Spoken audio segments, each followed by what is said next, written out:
What's good? What's good, everybody? Welcome back to another episode of The Urban Platform Speaks. Make sure to like and subscribe as you tune into the channel. Check out the content. And with that being said, in this video, man, I want to touch on that Floyd Mayweather situation. And I know everybody got some an opinion about Floyd, and they calling him, all kinds of names for losing all that money, right? But for me, I think it goes deeper than just being financial, like financially literate or financially illiterate. Some people might say that Floyd is financially illiterate, which I mean that could be true, But when you think about athletes and entertainers, let's just talk about athletes. They say that most athletes, professional athletes, football, basketball, baseball players are broke like within 5 years after they finish playing, right? And I think it's more to it than just being financially literate or or financially illiterate, depending on how you want to look at it. And so I was listening to Shannon Sharp. Shannon Sharp on Nightcap, him, Ocho Cinco, and the other guy. What's the other guy named? Joe Johnson. And they was talking about Floyd. Now, she, I want to listen to all three of these guys, but Chad Ocho Cinco comes closer to making the point that I want to make about Floyd's situation.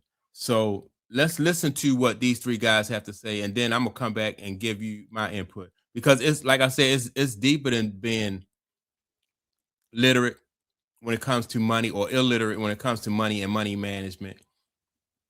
Everybody who make money or everybody who has had money make mistakes, right? And so there's something more like nefarious going on when it comes to athletes, entertainers, and their money and how they get separated from their money. So let's listen to what they have to say first. Floyd Mayweather says he reportedly got cleaned out to the tune of $175 million. What? Claiming a former close associate ran a year-long scheme that allegedly drained his bank accounts, hijacked real estate deals, pawned off his jewelry, and even made his private jets disappear. Damn. According to TMZ, Floyd says roughly $100 million worth of bling has handed over to a Miami jeweler for only $13 million in return. And he said a huge chunk of the collection is still sitting with the dealer. Floyd also says he unknowingly signed paperwork transferring ownership of his Gulfstream jet with a buyer section left blank, and says he still doesn't know where the aircraft money went. Floyd also reportedly has been ordered to pay more than $1 million in child support after a Nevada judge ruled the retired boxer fathered a 4-year-old girl born to a former dancer at his Las Vegas strip club. Floyd also faced a reported $7.3 million IRS lien. Ocho, with the lavish lifestyle that Floyd has built over the years, the jet, the entourage, nonstop spending, has the lifestyle. Has he created a lifestyle that when he was making $200-400 million a year, he was able to enjoy? Has he created something that he can no longer keep up with? All right, so you heard the question that Shannon Sharp just answered, right? He just asked, has he created a lifestyle that he can no longer maintain once he's finished playing, once he's finished boxing, right? And that's how that, to me, it's a setup, or it's something that professional athletes don't think about, right? When you go out, you making 20, 30, 40, 50 million dollars a year, and you go out and you buy a house that represents like whatever your tax bracket is. Say you buy a house and it's $10 million, right? So you have that house, you have to maintain that house, you have to maintain that lifestyle, right? Now, what agents and people and money managers and stuff don't tell you that once you finish playing, you can no longer play and you can't earn that amount of money, then then that's when all the problems come in, because now you're trying to supplement or pay for that lifestyle that you no longer can support. And that's what the setup is. Like, managers will get you to invest in things that you have to support, even if you are not, you're not having that money coming in. And with women, It could be child, excuse me. It could be child support. It could be alimony. It could be the house. And once you stop playing, you're no longer boxing or you're no longer playing in that sport. And that's when everything start to go downhill. So that's a good question. So that's something that you have to think of beforehand. That's mistake number one right there. Going out and buying those, that big house, that large property, and living that lifestyle, knowing that any athlete, any entertainer, like you're not most likely you're not going to be making that kind of money for the rest of your life. So that's mistake number one. I think so, because if you think about Floyd, obviously having to maintain the image of being Money Mayweather Joe, being at one point, being at top's highest paid Forbes, top highest paid athlete at one point. The lifestyle that he did live, you understood once you stop fighting, once you retired, regardless of what investments you made, there are no investments in this world, I don't care who you are, Uncle Joe, that you can make that can still accumulate that type of revenue that the sport that you play can. It's not that many. You got to hit. You got to get in good and hit it when it's hot, and it happens very seldom. It happens very seldom. So and so that was Chad, right? And Chad make a good point. Like once you're finished playing, these players be having $100 million contracts and $120 million contracts and stuff like that. Like Floyd Mayweather, he made a lot of money off of each fight, $100 million off of every fight. You're not going to be able to make that for the rest of your life. Like Floyd Mayweather now, I think it's like 49 or 50 years old, something like that. Those days of him being able to fight and get that kind of money fighting are over with. So he should have known that, right? So let's think. All right, when you do have that kind of money, $100 million, or most people would think that, okay, well, I can just go out and buy some real estate. I can buy some stock, or I can start a restaurant or some type of business. That also, in my opinion, could be a setup too, because most of the time, like that real estate business is not as easy as people think. People think that you can go out and you could buy up a whole bunch of real estate. But remember, the real estate market is very competitive. So you are competing with people who are already in that market. Number one, you're competing with people who know the market, and you're competing with people who also have relationships. That's not just the real estate market. That's just any business, or like any business that you go into is going to be competitive, right?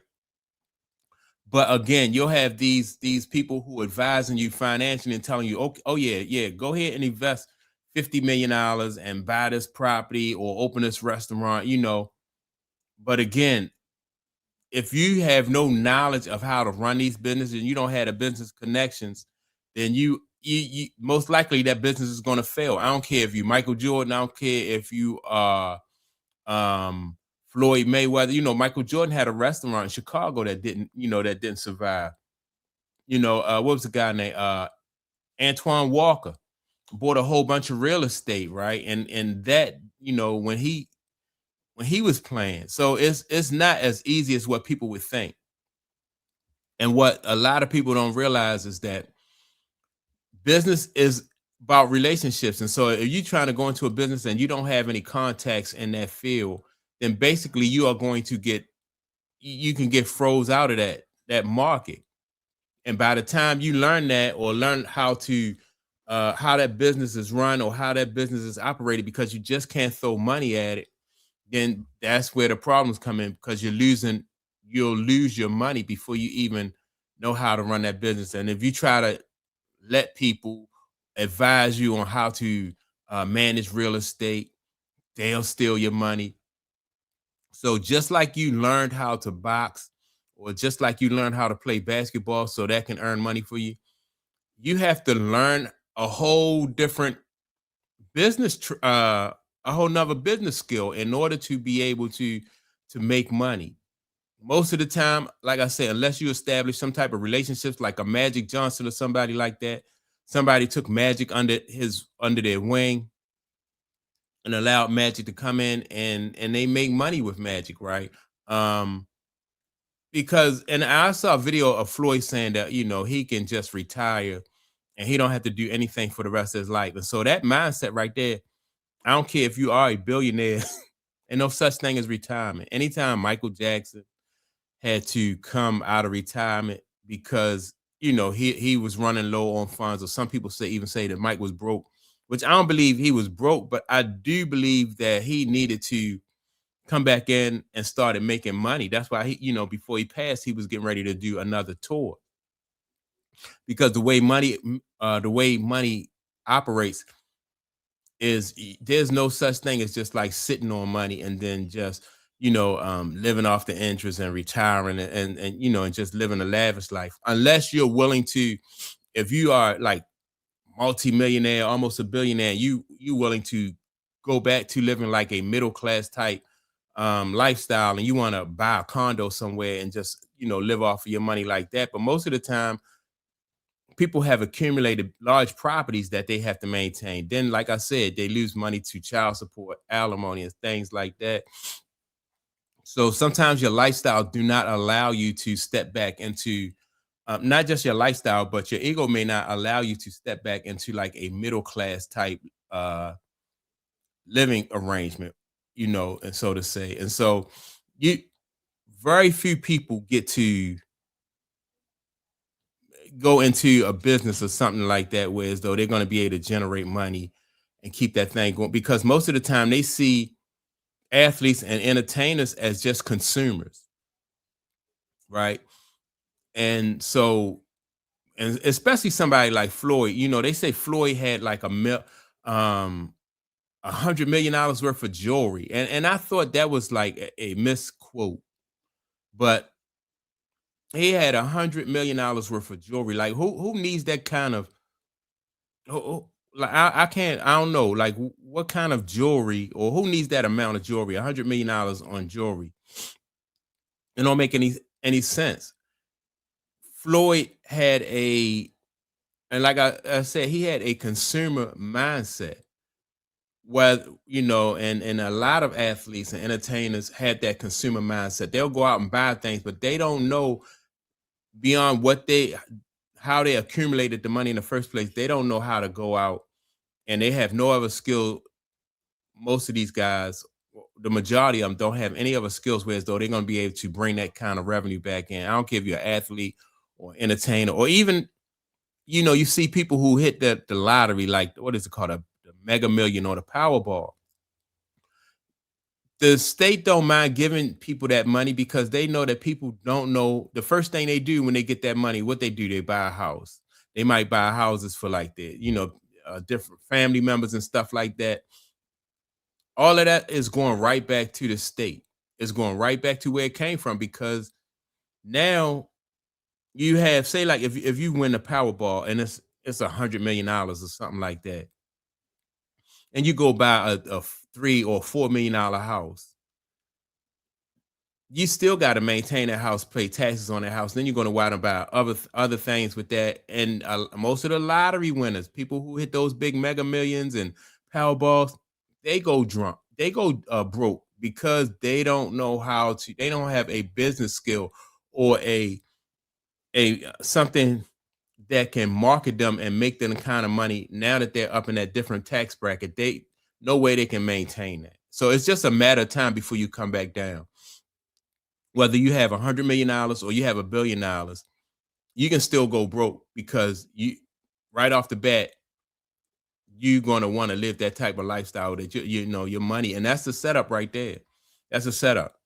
And you are basically, and it's, you're basically food, or a stimulus check. Like everywhere Floyd went, he was a consumer. He just bought stuff and he stimulated the economy. He stimulated the economy for people who like to, traveling. He stimulated the economy by being a tourist, by buying jewelry, by buying cars. Like that's money that every other business people who sold jewelry and they was in the jewelry business, they made money off of Floyd.